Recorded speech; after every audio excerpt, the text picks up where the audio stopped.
इस्लाम इजाजत देता है कि घर से बाहर निकलो, आग को बुझाओ। हर आदमी अपना आधार कार्ड सही तरीके से बनवाए। ये मत मानिए कि सिर्फ मुसलमान टारगेट है। मुसलमान तो पहला टारगेट, दूसरा टारगेट दलित है, तीसरा टारगेट ट्राइबल है, चौथा टारगेट ओबीसी है, पांचवा टारगेट गरीब है, और आखिरी जो मुद्दा है वो ये है कि कैसे इस देश में मनुस्मृति लाया जाए और सारे लोगों को पढ़ाई से रोका जाए और इनके शासन को सदियों सदियों तक जारी किया जाए। ये मुद्दा है। एक्शन क्या होना चाहिए? प्लानिंग ये है कि जिस तरह से इन्होंने मास डिसइंफ्रेंच करने की आपको कोशिश की है, आप अपने को इनफ्रेंचाइज करने की कोशिश कीजिए। कैसे इनफ्रेंचाइज करेंगे? अपने सारे वोटिंग डॉक्यूमेंट्स को प्रॉपर तरीके से सबसे पहले बनाइए। आज ही जा करके हर आदमी अपना आधार कार्ड, अपना इलेक्शन आइडेंटिटी कार्ड, बाकी सारे कार्ड्स सही तरीके से बनवाए। जो आदमी घर शिफ्ट करता है, शिफ्टिंग के बाद मैंने किताब लिखी है, उसमें कहा गया है कि अगर एक दलित और एक मुसलमान अगर अपने घर को शिफ्ट करता है तो उसके नाम को डिलीट कर दिया जाता है। आप जहां पर जाते हैं नए तरीके से अपने नाम को ऐड कीजिए। आपके मेल को फीमेल लिखा जाता है, आपके फोटो को चेंज कर दिया जाता है। बीजेपी के लोग फॉर्म नंबर 7 के थ्रू आपके वोटर आइडेंटिटी कार्ड को चैलेंज करते हैं। बिना इंक्वायरी के इलेक्शन कमीशन आपके वोटर आइडेंटिटी कार्ड को खत्म कर देता है। आप सजग नहीं है। सबसे पहले आप सजग होइए, सबसे पहले अपने कार्ड्स बनाइए। कार्ड्स बनाने के बाद जो वोटर लिस्ट है उसको उठाइए और देखिए कि महमूद आलम अगर लिखा हुआ है तो उसका स्पेलिंग सही है क्या? हम मेल हैं तो मेल है क्या? फीमेल हैं तो फीमेल है क्या? हमारा फोटोग्राफ है क्या? इन सारी चीजों को इंश्योर कीजिए और इंश्योर करने के बाद आप यूनाइट होइए। और यूनाइट होने के बाद जिस तरह से इलेक्टोरिकली ये सरकार आपके सर पे बैठी है, उसी तरह से इलेक्टोरिकली इस सरकार को उठा के फेंक दीजिए। जिन लोगों ने कहा था माइनॉरिटीज, मुस्लिम्स, क्रिश्चियन, सिख, बौद्ध, जैन, पारसी 19.6% है, लगभग 20% है। दलित 16.5% है, कितना हो गया? 36.5%। ट्राइबल 8.5% है, कितना हो गया?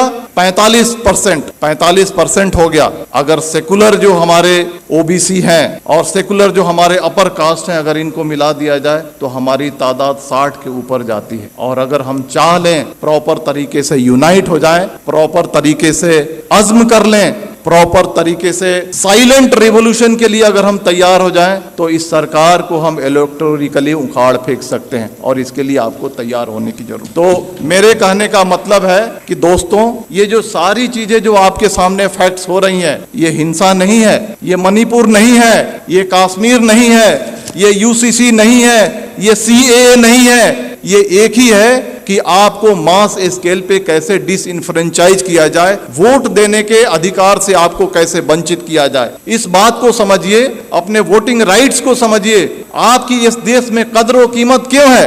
क्योंकि आप वोट देते हैं। जिस दिन आपके वोटिंग राइट को खत्म कर दिया जाएगा, आप कीड़े मकोड़े हो जाएंगे। चाहे वो कोई भी समाज हो, चाहे वो दलित समाज हो, ट्राइबल समाज हो या माइनॉरिटी का समाज हो। अपने राइट्स को समझिए, अपने डॉक्यूमेंट्स को बनाइए और आने वाले इलेक्शन में मैं कहना चाहता हूं कि वोट करना ये लगना चाहिए कि 100% दलितों ने, 100% मुसलमानों ने, 100% ट्राइबल ने वोट किया है। और अगर आने वाले इलेक्शन में अगर आप वोट नहीं करते हैं तो समझ जाइए कि आप अपने मजहब को धोखा दे रहे हैं, आप अपने देश को धोखा दे रहे हैं। अगर बाहर आग लगी हो और घर के अंदर अगर हम चैन से बैठते हैं, इस्लाम इसकी इजाजत नहीं देता है। देखिए, आपके सामने जो बातें हो रही हैं आज, इस चर्चा सत्र के 2 पार्ट है। एक पार्ट है यूसीसी और दूसरा पार्ट है मॉब वायलेंस। हम दोनों को अलग अलग चर्चा करेंगे। पहला मैं कहना चाहता हूं, हम यूसीसी को हम लेते हैं। आज से 6 महीना 1 साल पहले आपने देखा होगा कि लव जिहाद और धर्मांतरण इस देश का सबसे पहला मुद्दा था। अलग अलग रियासतें अपने अपने रियासत में कानून बना रही थी। कर्नाटक की बीजेपी सरकार कानून अलग से बना रही है, मध्य प्रदेश की सरकार अलग से कानून बना रही है, हरियाणा की खट्टर सरकार अलग से कानून बना रही है, धामी सरकार अलग से कानून बना रही है, योगी सरकार अलग से कानून बना रही है। मैं आपको कहना चाहता हूं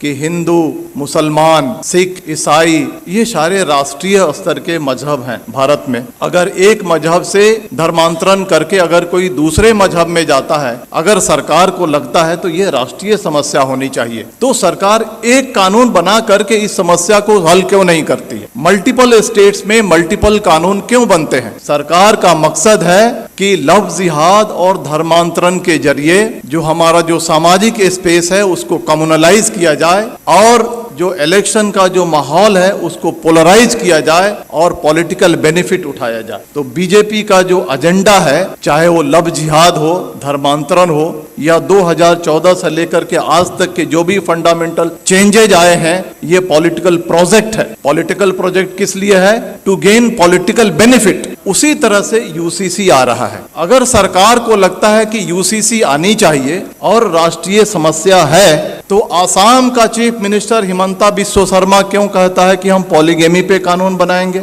धामी सरकार उत्तराखंड का क्यों कहता है हम यूसीसी पे ड्राफ्ट लेकर के आएंगे? आप देखिएगा मेरी बात, यू मार्क माई वर्ड, कुछ दिन के बाद योगी सरकार अलग ड्राफ्ट लेकर के आएगी, कुछ दिन के बाद मध्य प्रदेश की शिवराज सरकार अलग ड्राफ्ट लेकर के आएगी, और इसका मकसद है कि ये उनका पॉलिटिकल प्रोजेक्ट है। और पॉलिटिकल प्रोजेक्ट किस लिए है? समाज को पोलराइज करने के लिए। अब सवाल उठता है कि इसका मकसद समाज को पोलराइज करने के लिए है, तो हमें क्या करना चाहिए? जहां तक यूसीसी का सवाल है, बड़े बड़े वक्ता, बड़े बड़े दानिश्वर कहते हैं सबसे ज्यादा जो नुकसान होगा वो क्रिश्चियंस को होगा, सिख को होगा, ट्राइबल्स को होगा, दलित को होगा। हमारी जिम्मेदारी है, सरकार देखिए 2014 से लेकर के आज तक जो चाहती है वो करते आई है। अगर वो चाहेगी कि यूसीसी लाएं तो हम रोक नहीं सकते हैं, लेकिन हम जो कॉन्स्टिट्यूएंट्स जो उनको वोट करते हैं उनको ये एजुकेट कम से कम कर सकते हैं कि ये जो है आपको बर्बाद करने के लिए लाया जा रहा है। इसके कॉन्स्टिट्यूएंट्स कौन है? ट्राइबल्स हैं, दलित हैं, मुस्लिम्स हैं, अदर माइनॉरिटीज हैं। इन सब को हमको एजुकेट करना है कि आपके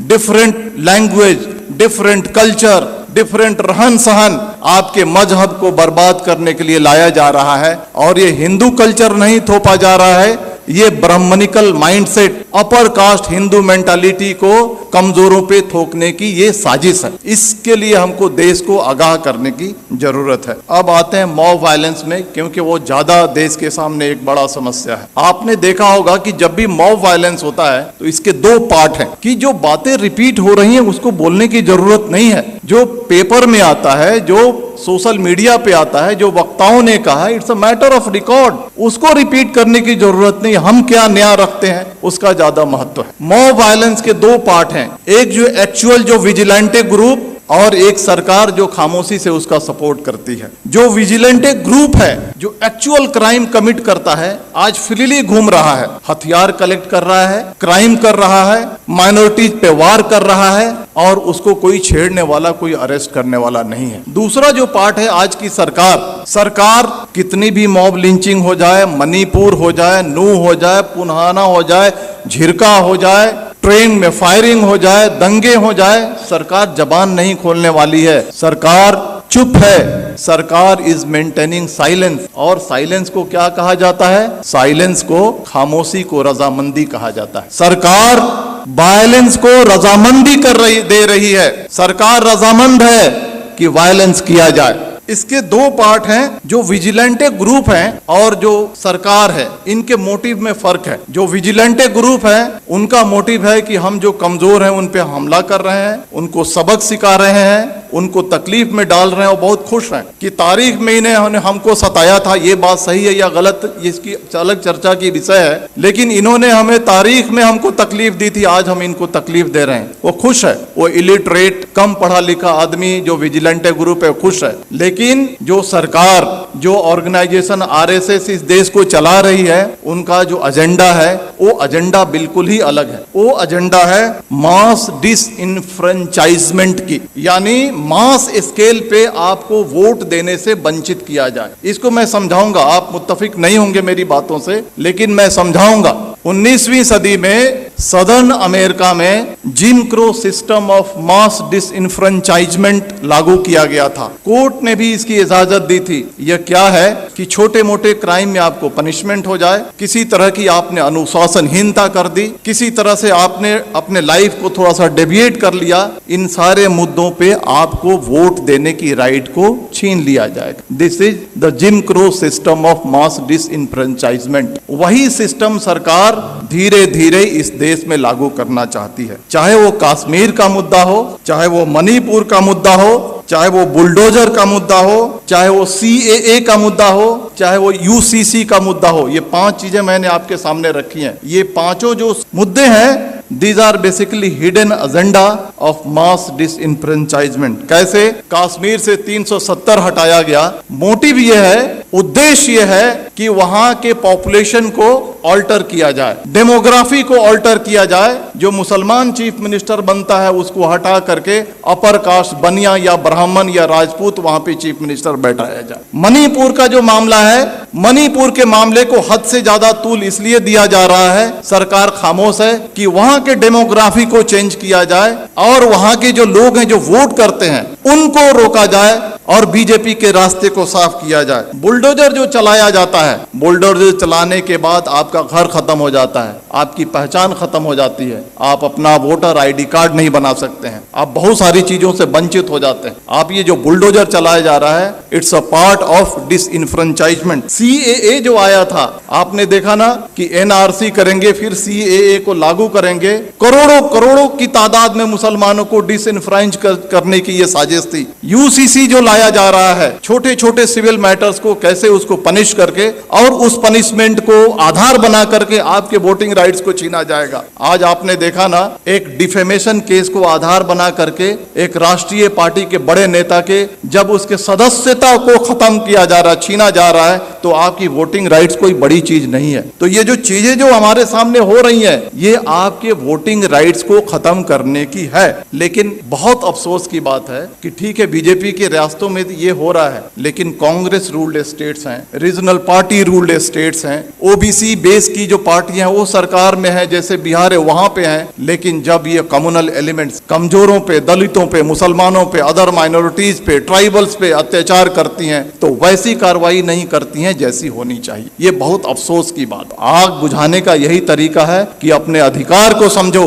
ये नहीं कि हम तफरीह पे निकल गए, ये नहीं कि हम बिहार के हैं तो हम बॉम्बे में हैं तो हम वोट नहीं करेंगे। 10-10 हजार रुपए खर्च करो, फ्लाइट से जाओ, 1 महीना की तनख्वाह को अपने खर्च करो, लेकिन जहां पे तुम्हारा वोट है वहां पर जाकर के 100% ऐसा रिकॉर्ड होना चाहिए, हिस्ट्री में ये बात आनी चाहिए कि आने वाले इलेक्शन में जितने जो कमजोर तबके थे भारत के, उन्होंने 100% वोटिंग की थी, और तभी जाकर के ये देश बचेगा। इतनी ही बात करके मैं अपनी बात खत्म करता हूं। धन्यवाद। जय भारत, जय हिंद। Thank you very